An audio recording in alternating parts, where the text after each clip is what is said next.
Okay, तो class start करते हैं। एक बार मैं क्या करता हूँ, आपको ना लुकअप्स का एक बार रिवाइज आउट करा देता हूँ, ठीक है। 3 तरीके के हमारे लुकअप होते हैं, उसका मैं एक बार रिवाइज आउट कराऊंगा, राइट।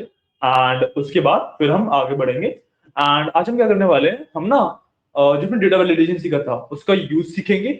आपको डेटा वैलिडेशन के बारे में पता है? मैं रिवाइज करा दूंगा उस वाले टॉपिक को भी कि डेटा वैलिडेशन क्या होता है, कैसे बनाते हैं उसे, एंड उसका यूज क्या होता है वो सीखेंगे। आज हम कुछ नए कमांड्स के बारे में सीखेंगे, नए फंक्शंस के बारे में सीखेंगे। सबसे पहले तो सम एवरेज ये सब हमने कर लिया था, ये तो क्लियर है, राइट।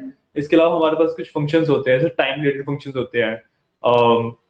जैसे नेटवर्क डेज हो गया, या days, date, time, now, right, today, ये सब हमारे पास फंक्शंस होते हैं, ठीक है। इनके बारे में सीखेंगे। देन हमारे पास एक काफी इंपॉर्टेंट फंक्शन आता है विच इज कॉल्ड फिल्टर, उसके बारे में सीखेंगे, ठीक है। देन सॉर्ट एंड यूनिक, ये कुछ फंक्शंस हैं, इनके बारे में सीखेंगे। और जो मेन टॉपिक रहेगा ना वो रहेगा कि इन सबको हम एक साथ यूज कैसे करते हैं, ठीक है। एक पर्टिकुलर एक ही टास्क को परफॉर्म करने के लिए इसको हम यूज कैसे करते हैं, ठीक है ना। तो सबसे पहले लुकअप्स की एक बार रिवीजन करा देते हैं। तो सबसे पहले हमारे पास आता है वी लुकअप, ठीक है।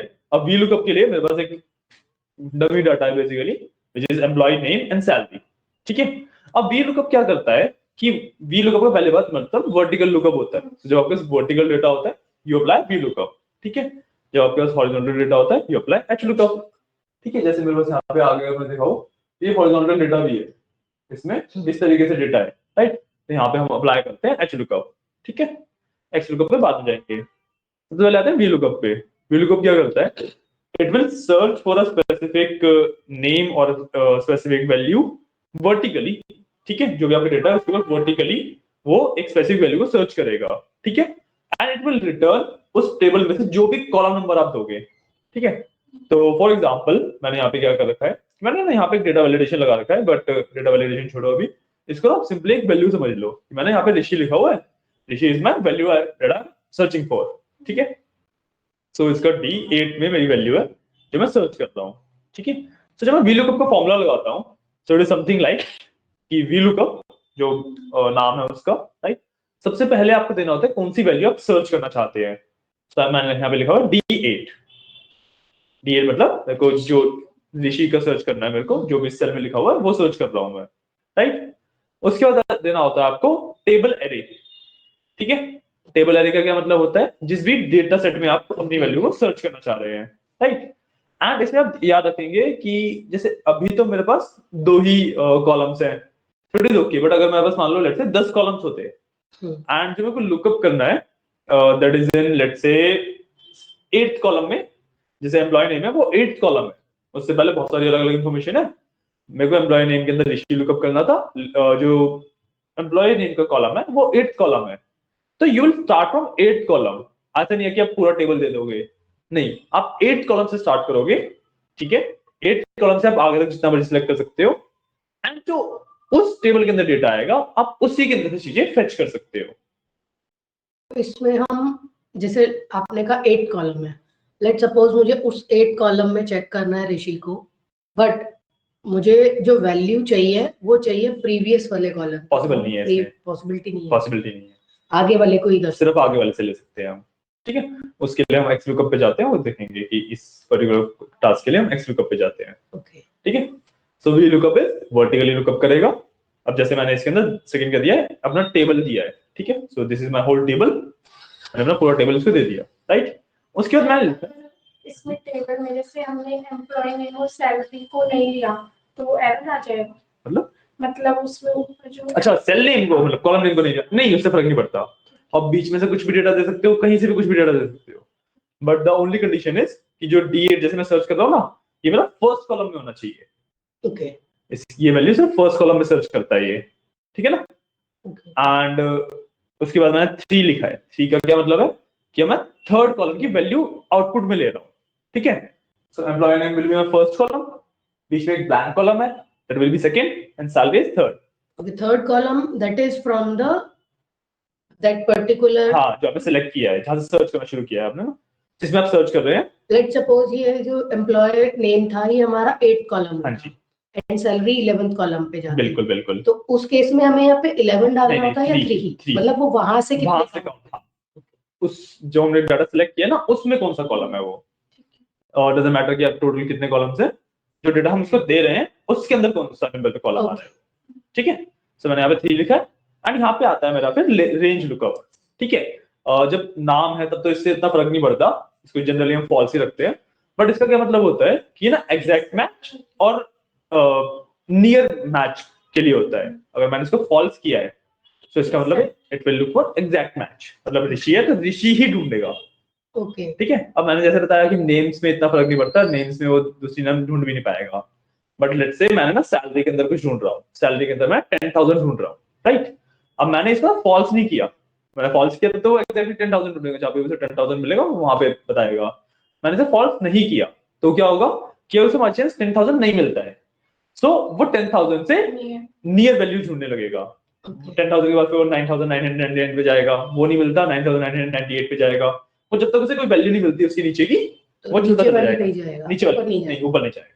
और बाय डिफॉल्ट अगर ये फॉल्स नहीं देते हैं तो बाय डिफॉल्ट ट्रू रहेगा ये। हाँ, बाय डिफॉल्ट अगर हम फॉल्स नहीं देते तो बाय डिफॉल्ट ट्रू रहता है। ठीक है, नेम पे तो फर्क नहीं पड़ता क्योंकि नेम में नियर वैल्यूज एग्जिस्ट नहीं करती हैं, है ना, नेम में तो एग्जैक्टली ढूंढेगा। But in when you are searching for some numbers ना, तो आपको ये ध्यान रखना पड़ता है जैसे आप फॉल्स करो फॉर एग्जैक्ट मैच। अगर आपको चाहिए कि उसके नीचे का कुछ भी दे दे तो फिर ट्रू लिख दो, या फिर कुछ भी मत लिखो तो बाय डिफॉल्ट ट्रू लेता है। तो जैसे ये ऋषि है और बाय डिफॉल्ट मतलब हमने इसमें फॉल्स नहीं लिखा तो स्टिल वो फॉल्स की तरह ही एक्ट करेगा ऋषि को ही सर्च कर, क्योंकि ऋषि के अंदर नियर मतलब नेम्स के अंदर या फिर स्ट्रिंग्स के हाँ, अंदर उसमें- नियर कुछ एग्जिस्ट नहीं करता ना, हाँ, तो इसलिए वो इस केस में बाय डिफॉल्ट फॉल्स की तरह ही एक्ट करेगा, एग्जैक्ट मैच सर्च करेगा, okay, but it is a good practice to write it out. ठीक है, क्योंकि अब फिर अब कैलकुलेशन करने बैठोगे इसमें ऐसे करेगा इसमें ऐसे करेगा, इतना तो कुछ सोचने की जगह एग्जैक्ट मैच चाहिए तो फॉल्स लिख दो, नियर मैच चाहिए तो ट्रू कर दो, it is pretty preferred, right. अब इसके अंदर जैसे मैंने किया है तो जब भी वी लुकअप जाएगा एम्प्लॉय नेम के अंदर ढूंढना शुरू करेगा, उसे ऋषि मिलेगा और ऋषि के थर्ड कॉलम में जो भी वैल्यू है वो दे देगा आंसर में। ठीक है, इसमें अब एक चीज और है, इसमें क्या है कि मान लो ऋषि मेरे पास सेकेंड रो में भी है एंड देन फिफ्थ रो में भी है, सेकेंड वाला ही लेगा सिर्फ, फर्स्ट जो भी अपीयर जो फर्स्ट अपीयरेंस होती है वही लेगा, वो ये नहीं है कि सारे ऋषि दे देगा, ऐसा नहीं करता है वी लुकअप। लुकअप ही बेसिकली ऐसा नहीं करता है, जो फर्स्ट अपीयरेंस से मिलती है सिर्फ वही लेता है। ठीक है, क्लियर है वी लुकअप, क्लियर। अब सिमिलर तरीके से हमारे पास एच लुकअप होता है, और मैं एच लुकअप में दिखाऊं एग्जैक्टली सेम है, बस एच लुकअप क्या करता है हॉरिजॉन्टली लुक करने के लिए यूज होता है। ठीक है, इसके अंदर मैंने एग्जांपल भी दिया है कि जैसे यहाँ पे राहुल का DSAI है और राहुल का DAAI है, राइट। तो मैं जब भी यहाँ पे राहुल सेलेक्ट कर रहा हूँ ना तो DSAI ही देगा, फर्स्ट अपीयरेंस मेरा DSAI के साथ है। ठीक है, और इसके अंदर देखो मैंने यहाँ पे 2 लिखा है, मैंने यहाँ पे 2 लिखा है क्योंकि वो सेकंड कॉलम बन रहा है, राइट, सेकंड रो बन रही है, हाँ, रो, क्योंकि एच लुकअप में जब वो हॉरिजॉन्टली लुकअप कर रहा है तो वो वर्टिकली वैसे देखेगा कि डेटा रिटर्न वर्टिकली करेगा, वी लुकअप में जब वो वर्टिकली लुकअप कर रहा है तो डेटा रिटर्न हॉरिजॉन्टली करता है, वो उल्टा रहता है ये चीज। ठीक है ना, ये तो काफी सिंपल है, इजी टू अंडरस्टैंड है, कोई इशू नहीं है इसमें, राइट। उसके बाद आता है मेरा सबसे इंपॉर्टेंट जो एक्चुअली सबसे ज्यादा यूज किया जाता है, that is your x lookup. इससे आप वी लुकअप का काम भी कर सकते हो, एच लुकअप का काम भी कर सकते हो, एंड जो काम वो दोनों लुकअप नहीं कर सकते वो काम भी ये कर सकता है, which is unidirectional search, which is unidirectional search. Unidirectional search का क्या मतलब है कि आपने एक कॉलम सेलेक्ट किया, उसमें वैल्यू ढूंढनी है, अब एच लुकअप वी लुकअप क्या करेंगे उसके बाद वाली वैल्यू से रिटर्न कर सकते हैं।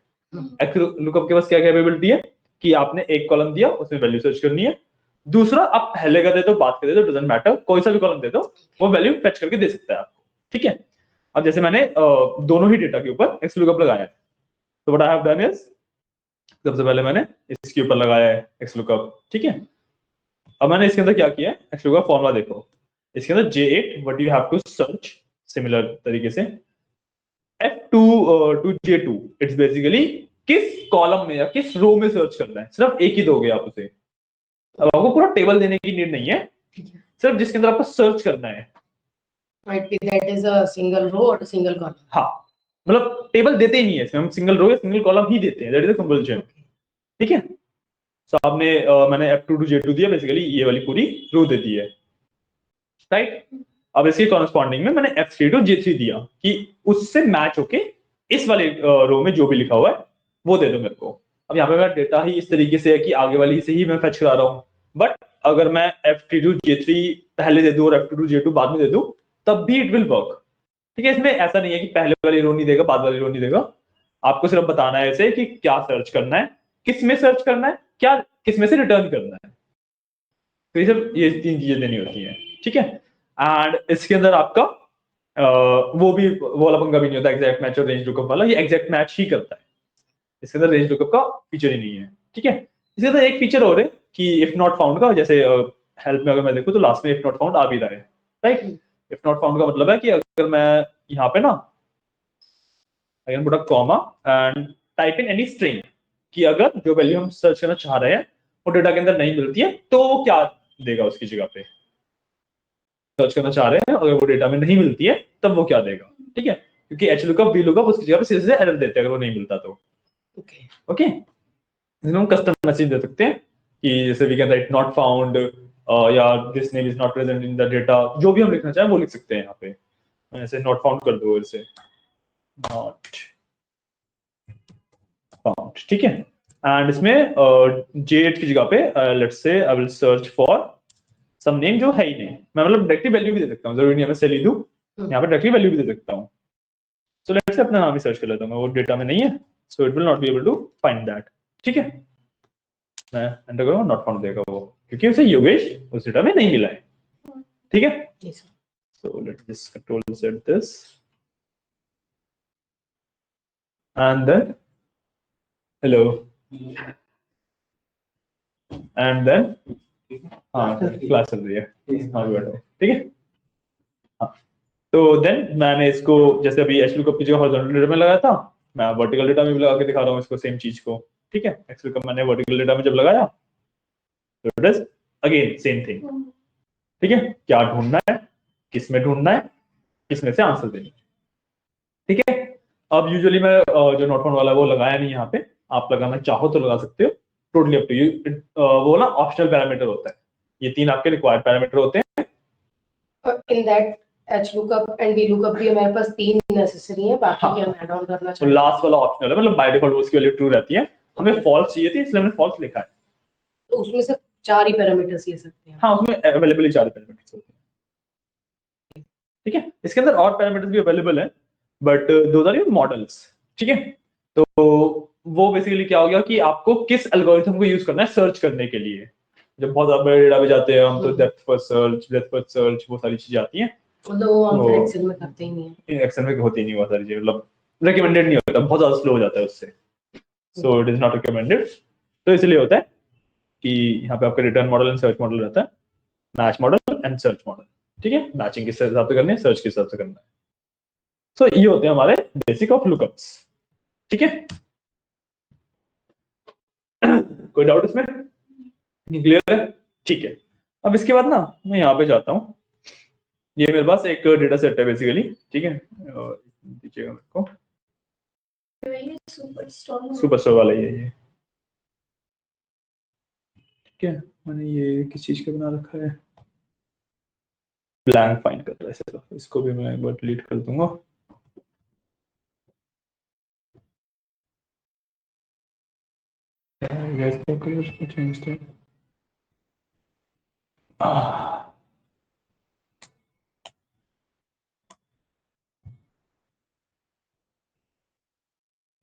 हाँ ठीक है, इसको आई विल डिलीट, तो अभी हम करेंगे तो इसलिए मैं डिलीट कर रहा हूँ, क्या कह रहा हूँ समझाऊंगा मैं। ठीक है, सो इसके अंदर सबसे पहले तो आप भाई सम एवरेज ये सब तो लगा सकते हो, टोटल सेल्स चाहिए, टोटल प्रॉफिट चाहिए, एवरेज सेल्स चाहिए, एवरेज प्रॉफिट चाहिए, वो तो काफी सिंपल है, सिंपल सिंपल सम लिख के आप कॉलम दे दोगे वो सम करके दे देता है, एवरेज लिख के आप अपना कॉलम दे दोगे वो एवरेज करके दे देता है, राइट। उसके बाद आपके काउंट के फंक्शंस आते हैं, 2 फंक्शंस होते हैं, काउंट एंड काउंट ए। ठीक है, count is for your numbers, कि अगर आपके कॉलम में सिर्फ नंबर्स हैं तो उसको काउंट करने के लिए आप सिंपल काउंट फंक्शन यूज करते हो। बट लेट्स से आपको नाम है, जैसे लेट्स से कस्टमर नेम्स है, मेरे को देखना टोटल कितने कस्टमर्स हैं, राइट, तो मेरे को काउंट ए यूज करना पड़ेगा उसके लिए। ये तो नहीं बताया, नहीं बता था काउंट ए में अभी जैसे बता हमने दिया है। सर्च किया, हाँ जी, लेट्स सपोज कस्टमर नेम, तो वो total number of rose count करेगा या अगर लेट्स सपोज कोई कस्टमर 2 बार आया हुआ है हाँ वो उसको 2 बार काउंट करेगा। तो वो तो सिंपली काउंट से भी हो जाएगा क्या? नहीं, काउंट से वो 0 दिखाएगा। अच्छा, काउंट इज हमारा स्ट्रिंग के लिए, काउंट है सबके लिए, काउंट सिर्फ नंबर के लिए। ओके। आप नंबर को भी काउंट ऐसे काउंट कर सकते हो। पॉइंट की काउंट है नंबर पे, स्ट्रिंग पे, किसी भी लग सकता है। जो सिर्फ काउंट का फंक्शन है वो सिर्फ नंबर पे लगता है। It will count only the number of records, उसमें वो उसको इंक्लूड नहीं करेगा जो हमारे एट्रीब्यूट्स है। सॉरी यार, ऊपर एट्रीब्यूट्स लिखे होते हैं ना सर, हाँ, हाँ। तो उसको काउंट नहीं करेगा वो। नहीं, उसको आप रो दे दोगे तो रो में काउंट कर लेगा, वो तो डिपेंड करता है ना आप किस तरीके से काउंट करवा रहे हो। तो वो हम, अच्छा वो सेलेक्ट करना पड़ेगा हम, जिस तरीके से आप डेटा सेलेक्ट कर रहे हो उस तरीके से काउंट करेगा वो। ठीक। वो या तो सिंगल रो में जितनी भी एट्रीब्यूट्स हैं वो काउंट कर लेगा, या फिर एक कॉलम के अंदर जितनी भी एंट्रीज हैं वो काउंट कर लेगा। अब आप चाहोगे आप पूरा टेबल दे दोगे तो फिर वो टेबल के अंदर हर एक उसको सेल काउंट कर लेगा। बिल्कुल, ठीक है। जो अगर मैंने बताया, जो नॉर्मल काउंट होता है that is for only numbers. अगर मैं सेल्स वाले कॉलम पे लगाना चाहूँ उस पर परफेक्टली फाइन वर्क करेगा, बट अगर मैं काउंट को आपके कस्टमर नेम पे लगा दूंगा तो वो रिटर्न 0 करेगा। ठीक है, मैं करके भी दिखा देता हूँ ये चीज, क्योंकि कोई भी इंटीजर वैल्यू नहीं है। बिल्कुल। जैसे मैं यहाँ पे लगाता हूँ सिंपली काउंट लगाया मैंने नॉर्मली, ठीक है। अब इसके अंदर लेट से मैंने सेल्स का कॉलम दे दिया इसे, ठीक है, एंड एंटर। और सब डेटा वैलिडेशन लगा हुआ है इस पे तो डेटा वैलिडेशन है, हाँ, तो समहाउ डेटा वैलिडेशन लगा हुआ था। सेल्स, ठीक है, इसने मेरे को नंबर काउंट करके दे दिए, ठीक है। सिंपल जैसे काउंट सर बताना, मैंने नहीं पढ़ा ये वाला। नहीं पढ़ा, शायद रिकॉर्ड में नहीं होगा या फिर, अरे सिंपल मैंने काउंट फंक्शन लगाया। काउंट फंक्शन है इसकी कितनी वैल्यूज प्रेजेंट है वो काउंट करता है। अच्छा ऐड, मतलब ऐड कर दिया सब। ऐड नहीं किया, काउंट किया 1 2 3 4 5 6 7 8, कुछ भी वैल्यू डजंट मैटर, तो सिर्फ काउंट किया, ठीक। कितनी मेरे पास बेसिकली एंट्रीज है उसमें, ठीक है।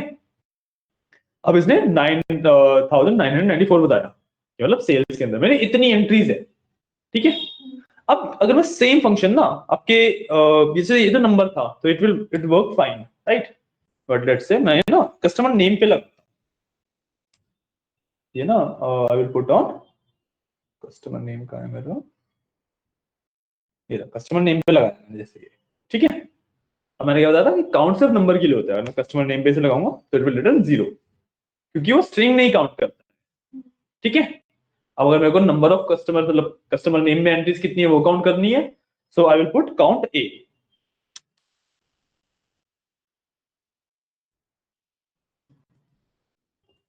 तो ये वाला काउंट ए ये लगाऊंगा मैं, और मैं इसको कस्टमर नेम पे लगाऊंगा तो it will give me the values. इसको मैंने लगाया कस्टमर नेम पे, it giving me the values, ठीक है। उसमें एक चीज और है कि जो जब हमने सेल्स पे लगाया था काउंट को, तो इट इज गिविंग मी 9,994, है ना। ऊपर वाला मैं बीच को हटा भी दूं, बीच वाला तो दिखाने के लिए था, बट जब मैंने काउंट ए को कस्टमर नेम पे लगाया तो इट इज गिविंग मी 9,995।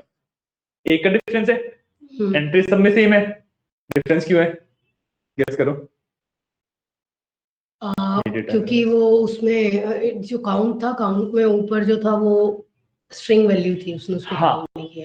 जब हमने काउंट लगाया ना तो ऊपर ही सेल्स मेरा स्ट्रिंग वैल्यू है, तो इसने इसे काउंट नहीं किया, ये सिर्फ नंबर वैल्यूज को काउंट करता है, इसलिए 9,994 आ रहा है।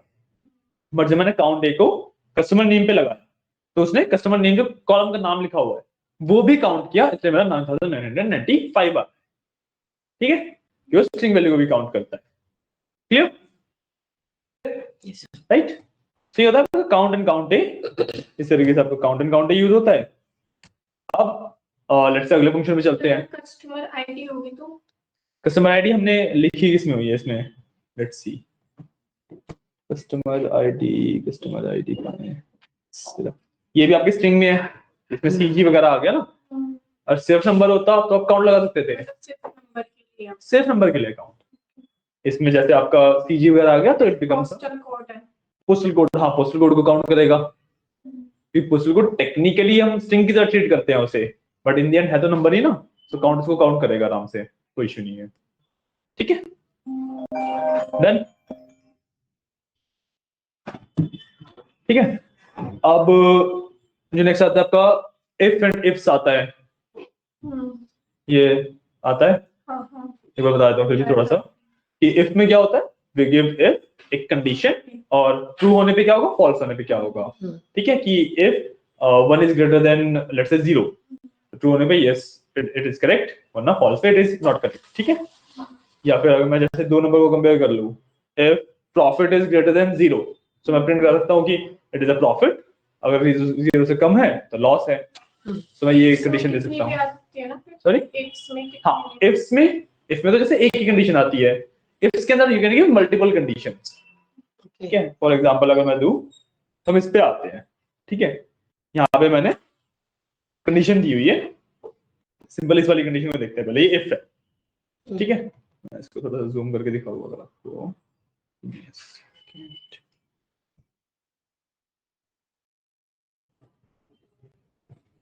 हाँ, हमें फॉर्मूला दिख रहा है, इसमें मैंने क्या लिखा है कि if I9 which is this one is greater than 75, तो बच्चा पास होगा वरना फेल हो जाएगा।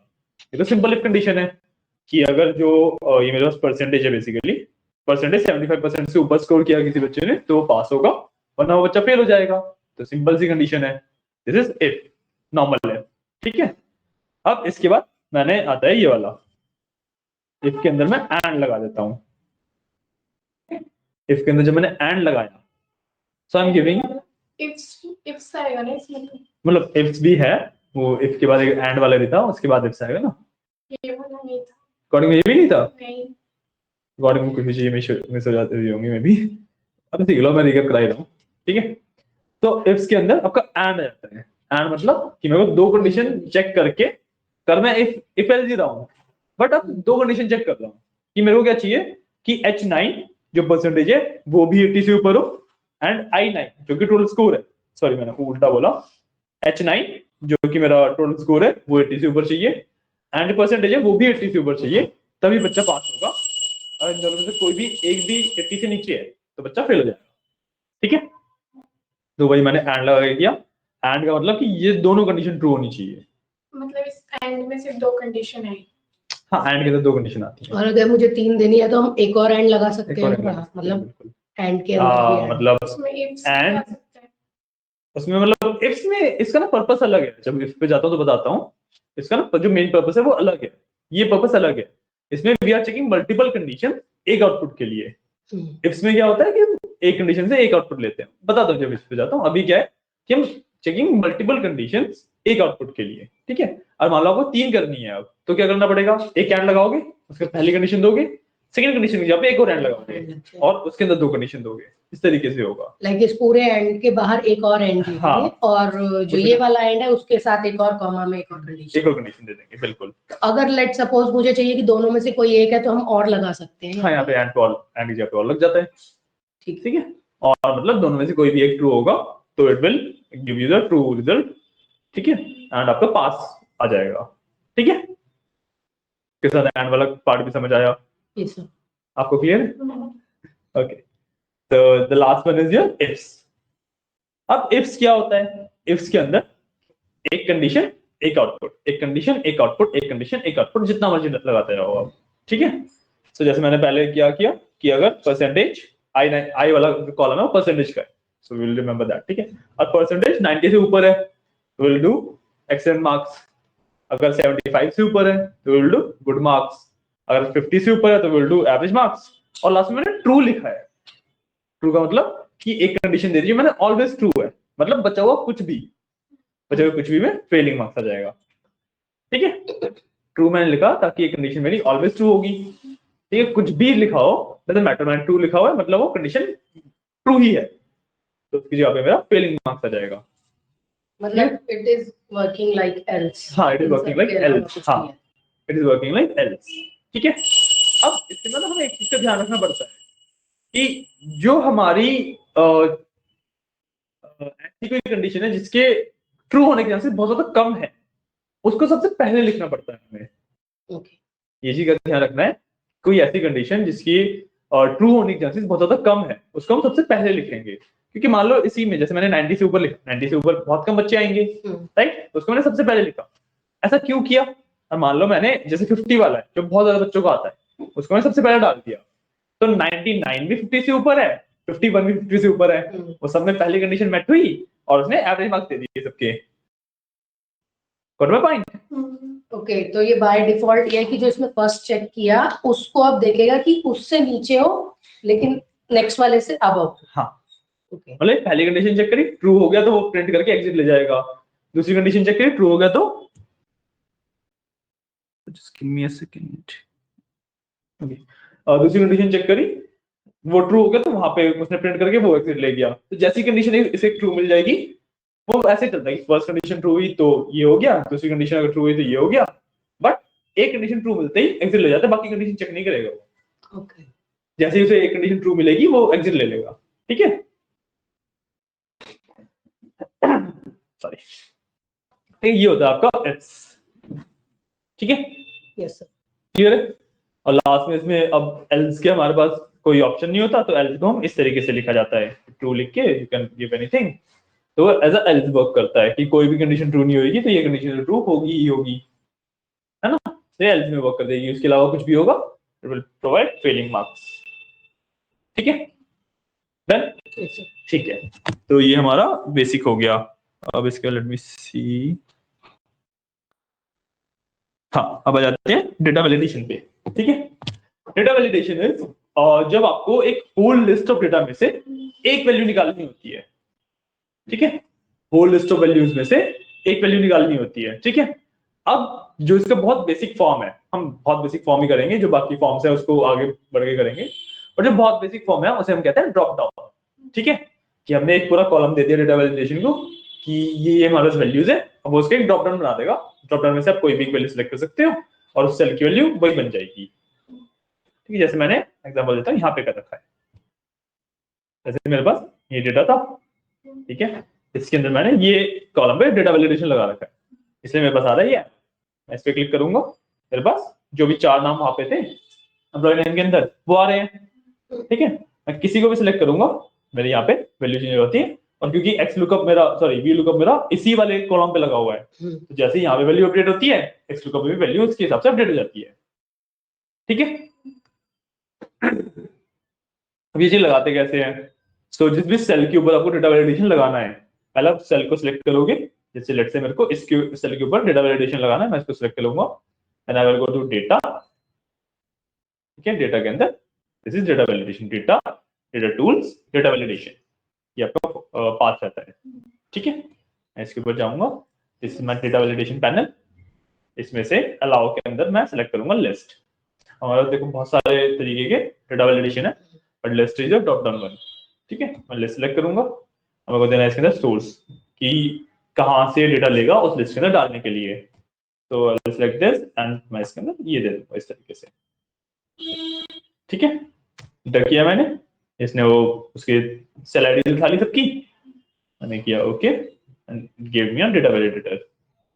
मैं ये सेम तरीके से वैल्यू पिक कर सकता हूँ। इतना ही कंसेप्ट है अभी के डेटा वैलिडेशन के लिए। ठीक है, so let me delete this। ठीक है, कोई इशू नहीं है। हाँ ठीक है, so this is my data validation. Clear, ये हो गया डेटा वैलिडेशन। अब इसके ऊपर अब आपका भी यहां से स्टार्ट होगा। अब हम जो पढ़ेंगे, सबसे पहले हम पढ़ते हैं दो फंक्शन, सॉर्ट एंड यूनिक। ठीक है, सॉर्ट का मतलब you are sorting it in ascending और डिसेंडिंग ऑर्डर।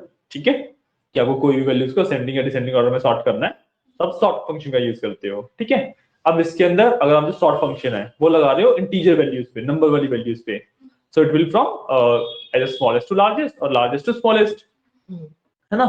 अगर आप जो सॉर्ट का फंक्शन है वो लगा रहे हो किसी भी नेम्स पे या स्ट्रिंग वैल्यूज पे basically, right, so it will be alphabetical order, या तो A to Z या Z to A, ascending and descending इस तरीके से डिसाइड होता है। ठीक है, so let me go to some bigger data.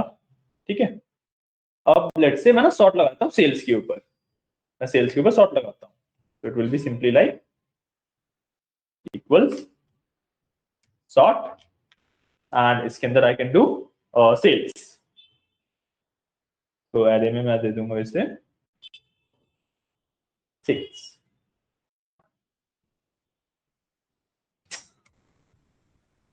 ठीक है, मैंने इसे एरे में दे दिया सेल्स एंड देन इसमें सॉर्ट ऑर्डर होता है, यू कैन डू असेंडिंग और डिसेंडिंग, बाय डिफॉल्ट ये असेंडिंग में रहता है अगर आप कुछ भी नहीं लिखते हो। ठीक है, So I'll just simply close this, enter किया, get spelling. हाँ ये एक मिनट देना, स्पिल हो रहा है। इस तरह का मतलब क्या है सर? इस तरह का मतलब ये है कि हमने ना एक सेल में सॉर्ट लगाया है, बट हमने ऐसे एक एरर दिया सॉर्ट करने के लिए, तो उसे उतना ही सारे सेल्स चाहिए ना, तो बेसिकली वो बोल रहा है कि जितना तुमने मेरे को एरिया दिया उसमें से वैल्यू स्पिल हो रही है, कवर अप नहीं हो, मतलब सारी उसमें नहीं आ रही। हाँ, तो वैल्यू स्पिल हो रही है। तो मिनिमम या तो हमें उतने नंबर ऑफ सेल लेने हैं या उससे ज्यादा लेने हैं। हाँ वैसे ना जो मॉडर्न एक्सेल होते हैं वो स्पिल को ऑटोमेटिकली हैंडल करते हैं, तो वो देखना है कि स्पिल को ऑटोमेटिकली हैंडल करते कैसे, तो data support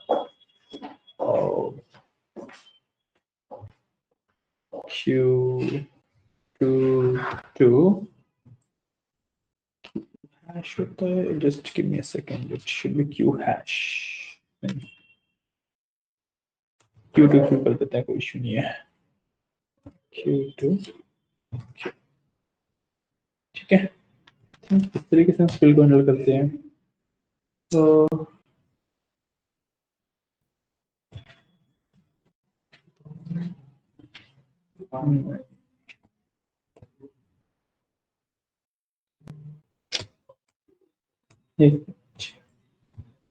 just give me a second ना, ये ऑटोमेटिक स्पिल हैंडल करना चाहिए इसे।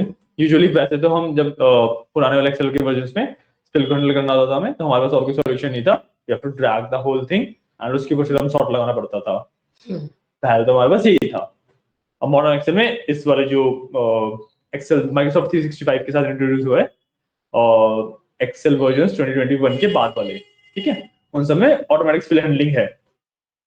तो ये पुराना वर्जन है? नहीं ये है 2021 ही, ऑटोमेटिक स्पिल हैंडलिंग हो नहीं रही है, क्योंकि कल जब मैंने की तब तो हुआ था। गिव मी अ सेकंड, है ना, चीज करके देख रहा हूँ।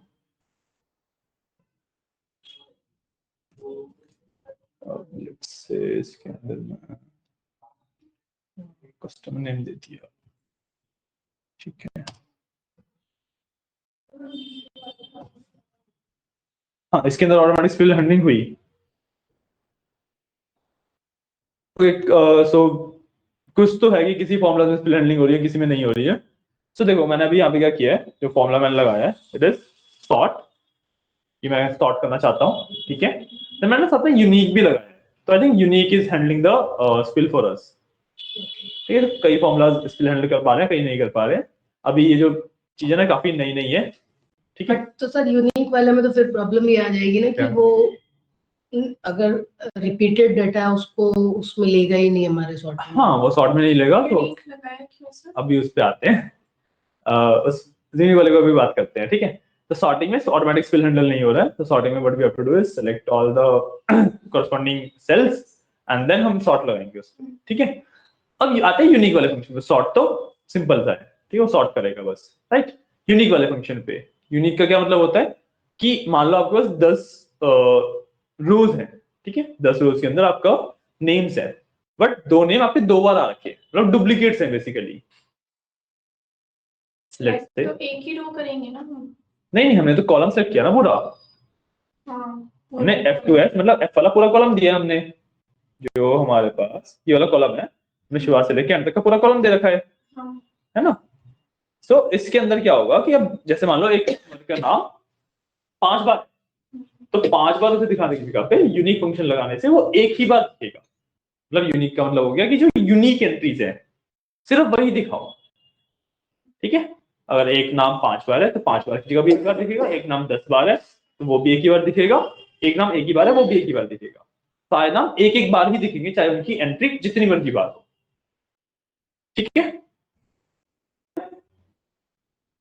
तो अब इसमें जैसे हमने यहाँ पे नॉर्मली यूनिक लगाया तो इसने सारे हमें यूनिक नेम्स दे दिए, ठीक है। तो इसने हमें सारे यूनिक नेम्स दे दिए, इसको थोड़ा सा एक्सटेंड कर देता हूँ टू हैंडल द नेम्स, ठीक है। अब मैं एक फंक्शन और क्या लगा सकता हूँ, इक्वल टू मैं काउंट लगा सकता हूँ, ठीक है। काउंट लगाया मैंने। अब आई वांट कि जितने भी यूनिक एंट्रीज है ना, यूनिक कस्टमर्स हैं, तो मेरे पास टोटल नंबर ऑफ कस्टमर्स आ जाए। अब मैं उसमें तो यही चाहूंगा ना कि हर एक कस्टमर का नाम एक बार आए। अब इंस्टेड ऑफ काउंट में मैं ये पूरा देने की जगह what I can do is मैं यहीं पे यूनिक लगा सकता हूं, मैं यहीं पे यूनिक लगा सकता हूँ। यूनिक के अंदर I will simply do F2F, जो मेरा कस्टमर नेम था, F था ना वो, हाँ, तो I will do F2 and hit enter.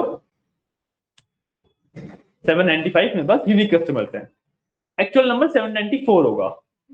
क्यों? क्योंकि एक मिनट, आपने यूनिक लगाया 795 ही होगा सर। नहीं 794 होगा एक्चुअल नंबर। आपने उधर स्टार्टिंग वाला लिया है? मैंने पूरा कॉलम दिया है, F2F दिया है, हाँ, कस्टमर तो नेम भी आ रहा है customer ना, name है। हाँ, जो कॉलम का नेम है, अब उसको तो नहीं पता ना कि कस्टमर का नेम क्या है, कॉलम का नेम क्या है, तो कस्टमर नेम को भी, जो सेल का नाम, कॉलम का नाम है, उसको भी एक यूनिक वैल्यू कंसीडर करेगा, तो उसने उसको भी ऐड कर रखा है इसमें। सो ये हमें चीज ध्यान रखनी पड़ती है कि जो एक्चुअल नंबर होगा ना, जो एक्चुअल नंबर है ये, दैट इज 794। ठीक है, क्लियर है?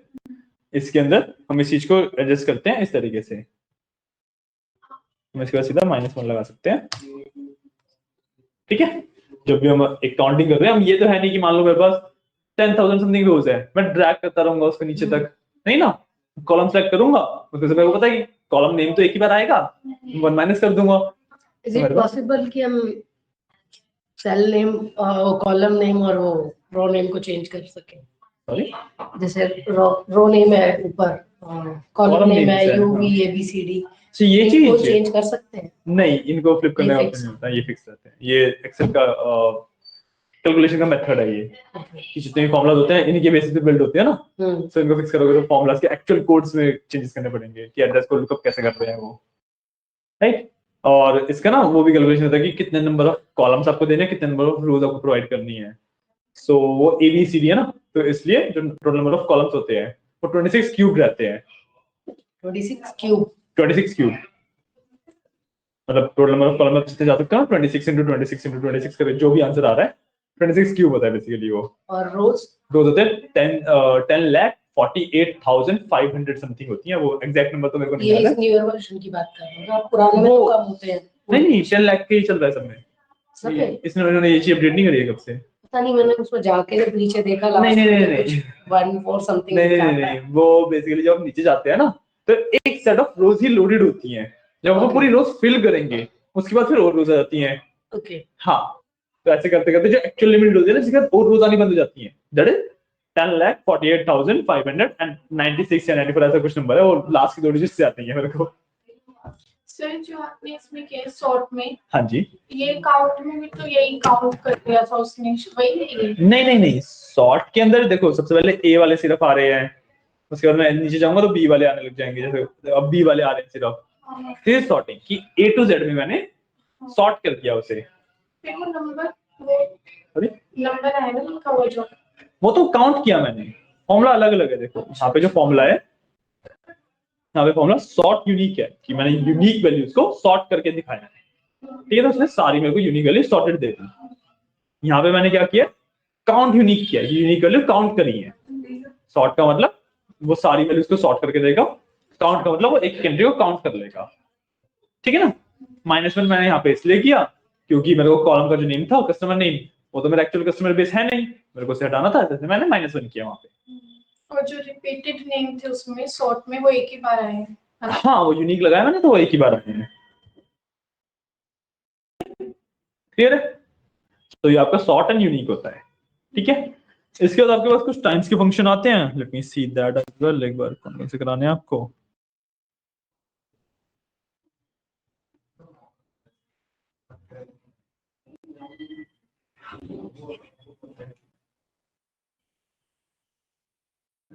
और अगर यूनिक नहीं लगाएंगे तो वो सबका दे देगा वो, अगर 2 बार कोई एंट्री है तो 2 बार भी आ जाएगा वो।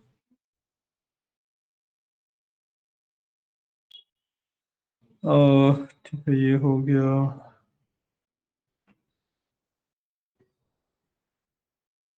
ये भी हो गया।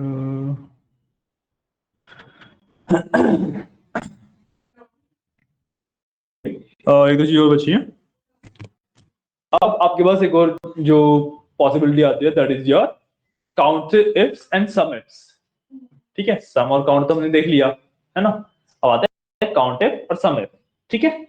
दीज आर कि हमें कंडीशन देके काउंट करवाने हैं। लेट्स से प्रॉफिट वाला मैं कॉलम सेलेक्ट करता हूं, ठीक है, इसके ऊपर मैं काउंट इफ लगाता हूं, ठीक है, काउंट इफ कि जैसे मैं काउंट इफ अगर लगाता हूं,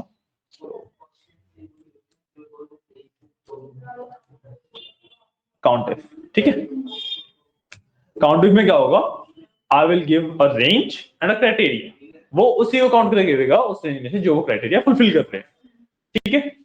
तो मैंने इसे प्रॉफिट दिया, ठीक है, मेरे को ना ये वन यहाँ से हटाना पड़ेगा कि इट इज टेक्निकली स्ट्रिंग, मैं कंपैरिजन करवाने वाला हूँ, बट एक्सेल उस चीज को अपने हैंडल कर लेता है, ठीक है। आई विल गिव साथ में लेट्स से ग्रेटर देन 0। समझा मैंने क्या किया? yes. मैंने प्रॉफिट का कॉलम सेलेक्ट किया, हर एक वैल्यू को मैं चेक कर रहा हूँ कि क्या वो ग्रेटर देन 0 है या नहीं है, ठीक है। सो मतलब मेरे पास प्रॉफिट वाले ऑर्डर्स कितने हैं, कितने ऑर्डर मैंने प्रॉफिट किया, अगर 0 से ऊपर है वैल्यू मैंने प्रॉफिट किया है, राइट। क्लोज काउंटर 8058 ऑर्डर्स हैं जिनके अंदर मैंने प्रॉफिट किया है, ठीक है। सो मैं अगेन इसी को कॉपी करता हूँ, यहाँ पे फंक्शन गेन लगाता हूँ, सेम फंक्शन, ठीक है, लेकिन इसके अंदर मैं लॉस वाले देख लेता हूँ। तो लोअर देन 0 हो गया, है ना, 1871 में मैंने लॉस किया है, ठीक है। दो नंबर में डिफरेंस आ रहा है, हमारे पास टोटल लॉस 9994 है, दोनों में डिफरेंस आ रहा है, पता क्यों? अगर आप प्लस करोगे तो 9994 नहीं बन रहा है, ये वो जीरो होंगे ना, वो 0 Zero होगी है, वैल्यू, ठीक है। काफी सारी है। हाँ काफी सारी वैल्यूज मेरे पास एग्जैक्ट 0 है, तो मैं इसको कॉपी करके अगर यहाँ पे पेस्ट कर दूं, इसका फॉर्मूला मैं एडिट कर दूं कि एग्जैक्टली 0 कौन सी है, 65 मेरे पास एग्जैक्टली 0 है। अब मैं इनका सम करूंगा तो मेरे पास टोटल आ जाएगा, ठीक है, इनका सम करूंगा 9994 रोज आ गए मेरे पास, ठीक है ना, समझ आया? सम इफ क्या होता है, वो सॉरी काउंट इफ किया ना अभी हमने, हाँ काउंट इफ क्या होता है, ठीक है। सम इफ में वही आता है कि टोटल प्रॉफिट कैसे किया, कितना किया मैंने, अगर मैं 0 से ऊपर वाले को मेरा वो है जितना प्रॉफिट मैंने किया, राइट। लॉस वाले अगर मैं सेल्स हटा के देख रहा हूँ तो मैं यहाँ पे सम इफ लगा दूंगा, तो प्रॉफिट की वैल्यू जो 0 से ऊपर है वो सारी मेरे पास प्लस होके आ जाएगी, ठीक है, मेरा टोटल प्लस होके आ गया, ये तो ये भी वो सम करके बता रहा है ना, ये मेरे पास प्लस होके आ गया कि मेरे पास पॉजिटिव वैल्यूज थी, राइट। अब यहाँ पे मैं सिमिलरली नेगेटिव वैल्यूज निकाल सकता हूँ, कितना मैंने लॉस किया है, यहाँ पे अगर मैं सम इफ लगा दूंगा तो मेरे पास इतना लॉस किया है मैंने, ठीक है। अब 0 वाले का तो पॉइंट ही नहीं है कुछ सम इफ करने का, वो 0 ही आएगा, इसको हटाते हैं। अब मैं इसका सम कर दूं अगर तो मेरे पास टोटल प्रॉफिट आ जाएगा मेरा। मैं नॉर्मली उस पर भी सम लगा सकता था प्रॉफिट वाले कॉलम पे, बट इस तरीके से भी कर सकता हूं मैं, तो मैं इस पे डायरेक्टली सम लगा दूंगा इन दोनों पर, तो मेरे पास टोटल प्रॉफिट आ गया कि मेरे पास इतने पैसे मैंने टोटल बनाए हैं, ठीक है। ये होते हैं आपके सम ifs and count ifs, clear है, तक समझ आया, ठीक है। सर जैसे इसके अंदर कुछ फंक्शंस ऐसे हैं जो यहाँ पर कोर्स में नहीं है, मैंने विशाल सर से भी बोला था वो कराने के लिए, जैसे रिग्रेशन वगैरह के हैं, डिस्ट्रीब्यूशन वगैरह निकालने के, तो वो आप बता पाओगे मेरे को?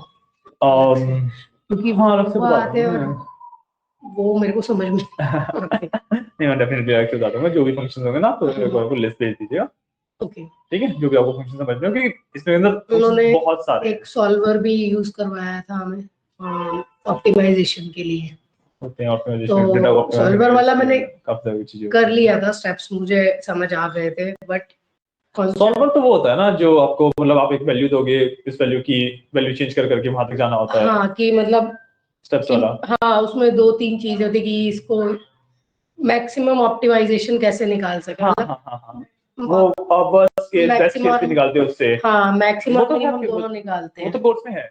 सॉल्वर के थ्रू निकलवाया था उन्होंने, सॉल्वर उसका नाम सॉल्वर नहीं है शायद, कुछ और है, सॉल्वर करके ही निकलवाया था उन्होंने, जो इक्वल टू सॉल्वर लिख के फॉर्मूला में, नहीं उन्होंने एड ऑन करवाया था इसमें सॉल्वर एड ऑन, ठीक है ठीक है ठीक है ठीक है। वो शायद है, तो मेरे को देखना पड़ेगा, मेरे को याद नहीं है क्या कराना है मेरे को आपको। मैंने कोई बात आपको नहीं, देना है हाँ Mainly भेज देना मेरे को। ई डिस्ट्रीब्यूशन, वो बहुत सारे हैं जो हाँ, अभी भी okay. यहाँ पे आपने जब सेलेक्ट कर रहे थे तो नीचे आ रहे थे। वो तो आएंगी, तो मतलब अप्रोक्सीमेटली 25-30 के आसपास कुछ कोई फॉर्मूलेज इश्यू हैं नहीं है, जो भेज देना, वो करवा दूंगा मैं आपको। ठीक है, आप भी आ जाना, आपको भी एक्स्ट्रा अपलोड करवा देंगे, कोई इश्यू नहीं है। ठीक है, लीनियर रिग्रेशन एंड उन सबको अलग अलग इम्प्लीमेंटेशन फॉर्म करने लगते के हैं। लिए। इसका क्या करूँ सर? अभी अभी भी वो वाला अपडेट हो गया, आप जस्ट अ मोमेंट दिखा। वो जस्ट विंडोज की चीजें हैं, वो एक बार सेटअप होने में बहुत ज्यादा टाइम लेगा। तो अगर इसको ऐसे ही बंद कर दूं? नहीं नहीं, इसको ऐसे ही बंद मत करना, इसको ना एक काम करो, यहाँ से जब आप क्रॉस करते हो ना, अगर ना ऑप्शंस आएंगे, एक तो आप सेव द मशीन स्टेट, मतलब ऐसे ही एज इट इज आपकी विंडोज पॉज रहेगी, जब स्टार्ट करोगे यहीं से स्टार्ट होगी। ठीक है, वरना अगर पावर ऑफ और सेंड शटडाउन सिग्नल भी होता है ना, मशीन से यहाँ पे सेव करते हैं। छवि का क्या चल रहा है अभी? और छवि कौन है, हम वो उसमें उसके साथ है ना कि एसक्यूएल वाले में छवि मुस्कान वगैरह आते हैं, जो सचिन वाले बैच में। हम आपको कैसे समझाएं छवि पाएगा? उसका वो नंबर निकालो, देखो मैं बस देखता हूँ।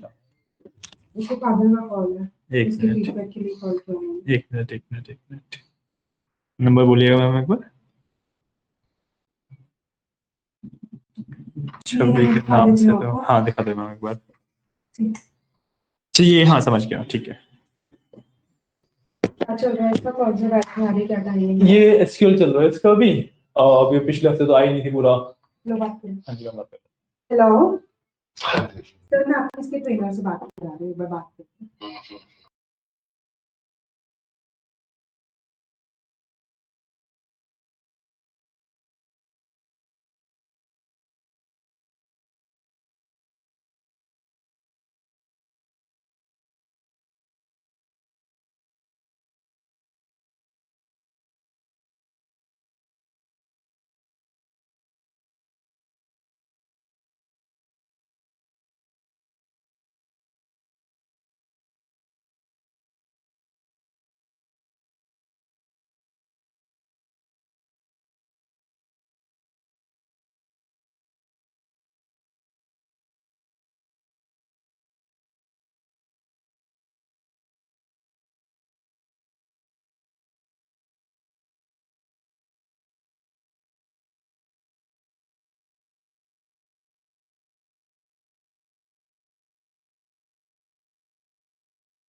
अब सर जाके मुझे बस इसको वर्चुअल बॉक्स को ही ओपन करना है, तो वो वहीं से दोबारा कंटिन्यू। वर्चुअल बॉक्स में जैसे अभी आप जाओगे ना, जैसे वर्चुअल बॉक्स खुला हुआ है, हाँ यहाँ पे स्टार्ट करोगे, ओके, तो वहीं से स्टार्ट हो जाएगा। वहीं से स्टार्ट हो जाएगा बिल्कुल। ठीक है, अब इसको भी क्लोज कर लो आराम से, कोई इशू नहीं है।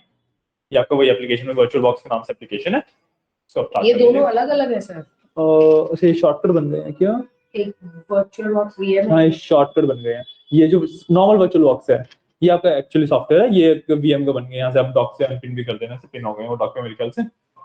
सर एक डाउट है। हाँ जी पूछो। जैसे प्रोडक्ट नेम है ना उसमें, तो जैसे हम उसको वो कर रहे हैं, सॉर्ट यूनिक कर रहे हैं, ठीक है, तो ऊपर जो प्रोडक्ट नेम लिखा है तो वो भी नीचे आ जाएगा? हाँ वो पी में चला जाएगा ना वो। फिर वो उसको आपको इफ मतलब नेस्टेड फॉर्मूला पे जाओगे कि इफ अगर प्रोडक्ट नेम है तो इसमें ना काउंट करे, वरना वो सारे उसमें काउंट करे, या वरना उसके अलावा सॉर्ट करे, तो वाला पार्ट रहता है, राइट। वरना जब आप शॉर्टकट कीज वगैरह पे जाएंगे, अभी हम आगे देखेंगे ना शॉर्टकट पे जाएंगे, शॉर्टकट में ये भी रहता है कि जैसे ये तो सर मुझे मैक की शॉर्टकट बता देना। और एक्सेल की शॉर्टकट सेम होते हैं मैक पे भी विंडोज पे भी। बस वहाँ पे कंट्रोल की जगह हमें Command कमांड यूज हुआ, that's it. बिल्कुल। सर कोई ऐसी लिस्ट है जिससे हमें पता चलता है कि ये वाले फंक्शंस होते जा रहे हैं? सी एक्सेल के अंदर ना 1000 से भी ज्यादा फंक्शंस हैं, तो सारे करवा पाना इज नॉट पॉसिबल। ठीक है, तो जो सबसे ज्यादा यूज होते हैं अपनी डेटा साइंस में, डेटा एनालिटिक्स में, वो मैं यहाँ पे करवा रहा हूँ, राइट। उसके अलावा कुछ ऐसे फंक्शन है जो आपको इंटरेस्टिंग लगते हैं, तो आप उसको लेके आ जाओ, जैसे ये लेके आए हैं, राइट। उसके अलावा अगर आपको एक लिस्ट चाहिए ऑफ ऑल द फंक्शंस की, वो क्या फंक्शन है, क्या इनका काम है, तो वो मैं आपको प्रोवाइड कर सकता हूँ, बट 1000 फंक्शन यहाँ पे करवाना पॉसिबल ही नहीं है। आप लिस्ट प्रोवाइड कर मैं लिस्ट दीजिए। प्रोवाइड कराता हूँ। उसमें भी है कि जो मेरे को चाहिए, अगर हाँ। वो मुझे उसमें से समझ आ गए एंड ट्राई अगर करूंगा तो पहला। बिल्कुल बिल्कुल, मैं आपको लिस्ट दे दूंगा, क्योंकि लिस्ट में तो सारे फंक्शन मैं डॉक्यूमेंटेशन में से निकाल के दे ही सकता हूँ आपको। That's not an issue. Topics है जैसे वो डेटा ये हो गया वैलिडेशन का, और फिर वो वाला भी किया था हमने इससे पहले, लुकअप्स का। हाँ हाँ जी। तो ये क्लियर होते जा रहे थे, फिर है ना सारा वो हो जाएगा, कॉम्प्लेक्स हो जाएगा, मतलब कि हाँ इतना हो गया क्लियर, तो इसमें मैं टिक मार करते रहूंगी ये टॉपिक हो रहा है, तो फिर जब वो जैसे आप कर रहे हो वही कोर्स स्ट्रक्चर। हाँ अच्छा सच्चे, आप फोटो ले लो, मैं इसको प्रोवाइड कैसे करूंगा, दैट आई आपको फोटो दिखा सकता हूँ इसकी। ये आपका कोर्स स्ट्रक्चर है, you are in batch 12th, तो ये है आपका कोर्स स्ट्रक्चर। अब यहाँ पे जो टॉपिक्स है ना, यूजुअली उसके अलावा भी काफी सारे टॉपिक्स हम कवर करते हैं। इतने पार्ट को सर अगर आप कॉपी एक अलग एक्सेल शीट में करके शेयर कर दो तो मतलब सिर्फ इतना, ये स्क्रीनशॉट लेके दे दूं मैं, सेक्शन और टॉपिक, सिर्फ ये, क्योंकि मुझे सेशन तो एंड टॉपिक ना। हाँ मुझे पूरा ही चाहिए, मतलब सारे अच्छा। उसका। सर जैसे स्टैट के कॉन्सेप्ट्स भी होते हैं, तो वो हाँ जी। करवाएंगे आप? क्योंकि विशाल सर ने कहा था नोटबुक लेके आना, वो नोटबुक पे होंगे आपके, तो वो कब वो आपका जब पाइथन हो जाता है ना, डीए वाला पार्ट, जब हाँ, डीएस हाँ, में हाँ। जाते हैं, तब आती है हमारे पास दो स्टैट्स आते हैं, एक डिस्क्रिप्टिव स्टैट्स एंड एक इंटेंशियल स्टैट्स। हाँ जी। तो ये दोनों स्टैट्स हम कवर करते हैं एमएलएस पे जाने से पहले। तो सर उसमें टॉपिक्स क्या क्या इंक्लूडेड होंगे, लाइक टॉपिक्स मीडियम मोड तो चलो बेसिक है, मोड तो बेसिक है, उसके अलावा स्टैंडर्ड डेविएशन वगैरह होता है, एंड उसके अलावा आपके जो प्रोबेबिलिटी डिस्ट्रीब्यूशंस वगैरह होते हैं वो सब रहते हैं। तो उसमें अनोवा वगैरह जो होता है, अनोवा नहीं आता इसमें। उसमें नहीं आता। नहीं, क्योंकि अनोवा वाला ना आपको प्योर एमएल के लिए हो जाता है वो। ओके। हम जो इस चीज को पढ़ाएंगे ना, तो वो डेटा साइंस के पर्सपेक्टिव से पढ़ाएंगे। ओके, मतलब वो उस टाइम पर बाद में पढ़ा हो गया। सॉरी, अनोवा वाला जैसे जो है हमारा नहीं, अनोवा टेस्ट हो गया, अनोवा हाइपोथेसिस टेस्टिंग हाँ हो हाँ, गया। नहीं, हाइपोथेसिस टेस्टिंग होगी। ओके अनोवा वाला जो स्पेसिफिक होता है ना, वो आपके एमएल के मॉडल्स की टेस्टिंग के लिए होता है। ओके ठीक है, सो हम जो पढ़ाते हैं ना stat, that is for data science purposes. वो एमएल इंजीनियर के लिए अनोवा वगैरह ना, जब आप एमएल इंजीनियर के लिए जाते हो तब उस पे रहता है। ऐसे ना डिफरेंशियल के अंदर बहुत सारे वही है, टॉपिक्स हैं। मेरे साथ इशू ये है कि मैं- वहां पर ना उन लोगों ने हमें रैंडमली फटाफट जंप करवाते जा रहे हैं, हमें यही नहीं पता कि एक्चुअली कौन सा टॉपिक किस चीज के अंदर है ना, एक मिनट आपको, मतलब अभी उन्होंने टाइम सीरीज करवाया है, टाइम सीरीज पे पता नहीं क्या करवाया है। Let me show you. मेरे पास ना स्ट्रक्चर होता है पूरा, जिसमें से मैं पढ़ाता हूँ। सो क्योंकि मैं जनरली अगर मैं अपने दिमाग से पढ़ाऊंगा तो मेरे पास भी वैसे नहीं है ना कि इसके बाद ये कराना है, इसके बाद ये कराना है। मेरे को आता है, मैं बोलता चला जाऊंगा, फिर वो समझ नहीं आएगा स्ट्रक्चर के बिना करोगे तो। हाँ, तो इस तरीके का ना स्ट्रक्चर होता है मेरे पास, मतलब टीचर्स नोट टाइप कह लो इसे आप। जैसे मैं स्टैट्स की अगर बात करूँ, that is a part of data science, जैसे डिस्क्रिप्टिव की बात करते हैं, तो इस तरीके का मेरे पास एक प्रॉपर ये स्ट्रक्चर है। ठीक है, ये है कंटेंट्स। ओके मुझे ना यही चाहिए, क्योंकि हम ऑनलाइन जाके जब मैंने सर्च किया, क्योंकि मेरे पास जो है अप्रोक्सीमेटली हर एक महीने में हर मंथ में 5 से 6 नए सब्जेक्ट्स चूज करवा देते हैं वो। ओके। और उनके अकॉर्डिंग उन पर्टिकुलर सब्जेक्ट्स को अगर मैं सर्च करूं तो उसके अंदर बहुत कुछ है, बहुत कुछ है, लेकिन मुझे क्या करना है, कितना है, वो समझ में नहीं आता। और वो नहीं वहाँ नहीं, पे ये इस तरीके से हमारे तो आप सिर्फ पूरी ही इतना फाइल है। पार्ट जो है मुझे शेयर कर सकते हो, सिर्फ मुझे ये चाहिए ताकि मैं इसको देख के उस चीजों की प्रैक्टिस कर लूं और पढ़ लूं। और इनके ना इंडेक्सेस जो होते हैं, हाँ सिर्फ इंडेक्स चाहिए मुझे, क्योंकि इंडेक्स आपने जो बनाए हुए प्रॉपर रोड मैप के थ्रू है कि इसके बाद ये, इसके बाद ये, इसके बाद बिल्कुल। तो एटलीस्ट उतना पार्ट कहीं से खुद भी पढ़ लेंगे। अब वो पूरी की पूरी बुक उठा के दे देते हैं, 4 क्लास के लिए वो दे देते हैं 2000 पेज की बुक। पीडीएफ भी बहुत छोटी है इसमें, उस 2000 पेज की बुक 26 के पेज ही लिए, है सिर्फ। हाँ वो 2000 पेज की बुक के लिए उसका इंडेक्स कंप्लीट नहीं होता 4 क्लासेस में हमसे। इसमें तो ज्यादा मॉड्यूल है, इसके अंदर 12 मॉड्यूल होने चाहिए।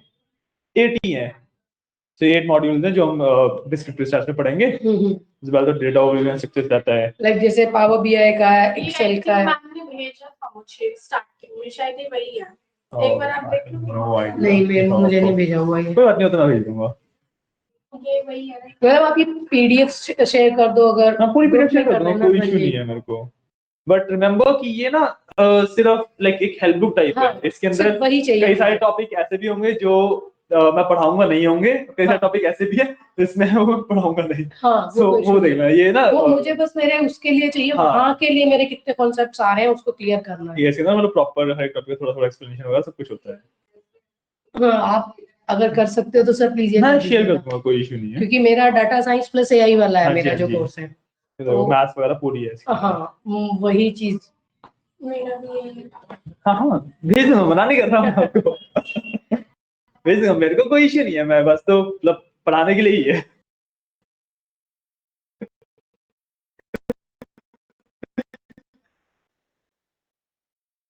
ये मैं भेज दूंगा, अभी लोगों के लिए रेडी है ये। यही है। 1 o'clock क्लास है सर आपकी? हाँ जी, अभी क्लास स्टार्ट होनी है बस एसक्यूएल की। एसक्यूएल का आज क्या होना है? सेलेक्ट सिलेक्ट और क्रिएट वगैरह हो गया था, आज वो देखना पड़ेगा इनका क्या होना है आज। वो अगर मुझे आता है तो मैं जाऊंगी, नहीं अगर नहीं हुआ तो ये फिर तो मैं आपको आता ही होगा। हाँ कंस्ट्रेंट्स होंगे आज, हाँ वो होते हैं प्राइमरी की, चेक, डिफॉल्ट, फॉरेन की, फॉरेन की ये आते हैं। ही होगा। हाँ मतलब है इसी तरीके का, बट बस कंटेंट थोड़ा सा अलग है बस। हाँ तो ये तो आपके पास है ही। तो प्रैक्टिकली होगा, उसका भी इंस्टॉल भी नहीं है तो कल अगर रुकना है आपको बैठ के सुनना है, आप सुन सकते हैं। You want to go, you can. क्योंकि अभी तो वो इंस्टॉलेशन आई डोंट नो कितनी देर होगी, वो कंप्लीट होगा तो उसके बाद फिर सॉफ्टवेयर इंस्टॉल होंगे पहले। SQL सर्वर मैक पे कर लूं डायरेक्ट? MS SQL का जो MS SQL हम यूज कर रहे हैं ना, वो मैक पे अवेलेबल नहीं है, दैट इज द प्रॉब्लम ना। ओके। नहीं प्रीवियसली विशाल सर ने मैकबुक वाला ही इंस्टॉल करवाया था मुझे। मैकबुक वाला ओरेकल किया होगा तो आपने फिर ओरेकल अवेलेबल है। सर्वर ही करवाया था नहीं नहीं सर्वर तो सारे ही, MySQL सर्वर है, MS SQL सर्वर है, ओरेकल MS सर्वर करवाया MS सर्वर पे आया था। MS server I don't think so Mac के लिए अवेलेबल है। आई थिंक करवाया उन्होंने, मैंने किया था क्योंकि इस पे वो ठीक है, आज आप क्लास में एंड करते हैं आज के लिए, ठीक है, बाकी हम कल कंटिन्यू करेंगे, ठीक है।